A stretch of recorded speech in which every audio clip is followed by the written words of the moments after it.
Bonjour tout le monde! Donc là, pour le besoin de la cause, donc on va travailler donc à plat pour que vous puissiez voir dans le fond qu'est-ce que je fais. Fait que je vous explique. Donc on est donc dans le chapitre 4, donc laboratoire 8, la combinaison de deux ou plusieurs forces.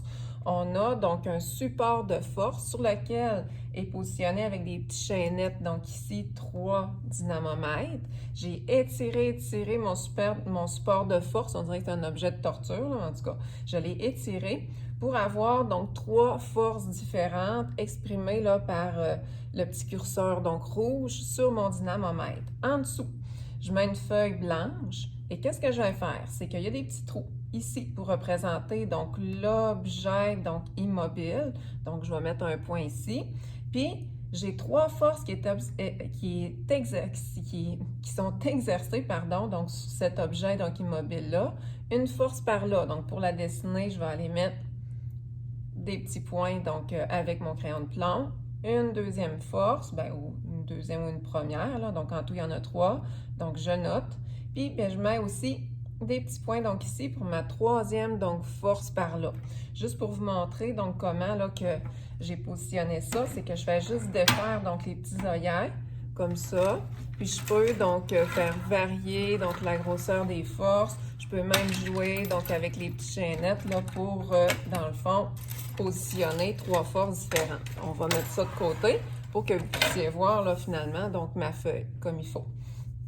Donc on a donc une force qui est exercée par là, donc j'ai appelé une force 1 de 11 newtons, donc je note qu'est-ce qui était écrit sur mon dynamomètre.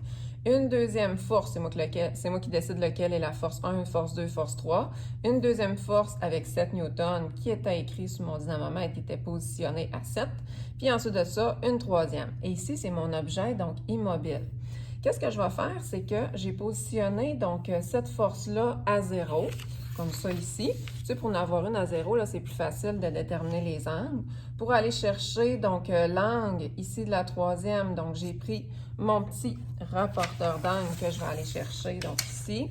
J'ai pris mon rapporteur d'angle, je suis allée calculer donc 140 degrés. Et pour ma troisième donc force, qui est ma deuxième, que j'avais noté 2, là, donc je suis allée calculer avec mon rapporteur d'angle, donc c'est 240. Selon le principe d'inertie, la première loi de Newton, si lorsque je fais l'addition de 3, 4, 5 ou 6 forces, ici j'ai 3 forces, et que la somme est égale à 0. Fait que si je fais force 1 plus force 2 plus force 3, je vais mettre des petites flèches pour dire que c'est des vecteurs, et que ça donne 0 newton, ça va vouloir dire que mon objet est immobile. Vous l'avez vu, là, mon support, donc il ne bougeait pas.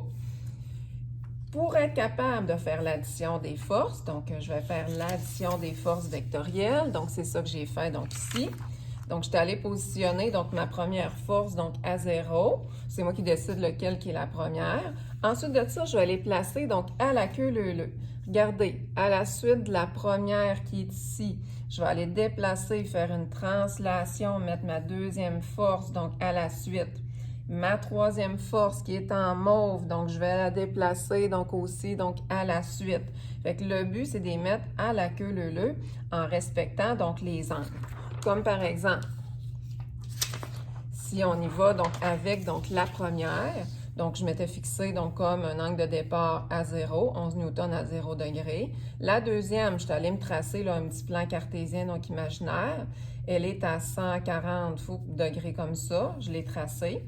Puis, ma troisième, elle était à 240 degrés. Fait que dans ça, je me trace au bout du dernier vecteur un petit plan imaginaire, donc comme ça, un plan cartésien imaginaire. Fait que j'y vais à partir du 0, hein, toujours, donc 0 c'est ici, donc 240 degrés, et je dessine mon troisième vecteur. Bien entendu, pour dessiner mes vecteurs, il faut que je me prenne une échelle. Fait que j'ai déterminé que 1 cm est égal à 1 newton. Comme ça, c'est vraiment facile. Et je ne sais pas si vous voyez, donc à la queue leu-leu, premier vecteur, deuxième vecteur, troisième vecteur. Si j'étais super précise, là, je serais revenue au point de départ. Or, regardez, là, du début à la fin, donc j'ai mis un petit vecteur en rouge puis en noir, là, mon vecteur résultant est de 0,4 newton. C'est sûr que j'arrive pas à 0, là, mais c'est presque que 0. Puis, ben, c'est sûr que j'ai un écart de 0,4 newton, donc je suis à peu près à 130 degrés. J'aurais été censé arriver à 0 newton à aucun degré, là, tu sais, parce que j'aurais pas été censé avoir de vecteur résultant. Donc, on aurait été censé revenir donc au point de départ, mais tu sais, j'ai une petite variation. Fait que ça marche. Donc, ça prouve que lorsque je fais l'addition de trois forces, force 1, l'addition vectorielle, plus force 2, plus force 3, et que ça donne 0 newton, que ça revient donc au point d'origine, que la somme des vecteurs est égale à 0, ça veut dire que mon objet est immobile, ça veut dire qu'il est en inertie tout simplement. Comme par exemple, si on prenait quelqu'un qui joue au souk à la corde, on le verra donc tantôt, là, donc avec la table de force, là, ben c'est sûr que si la somme des forces est égale à 0, ben personne ne bougera donc, dans l'exercice du souk à la corde. Fait que merci beaucoup, à la prochaine!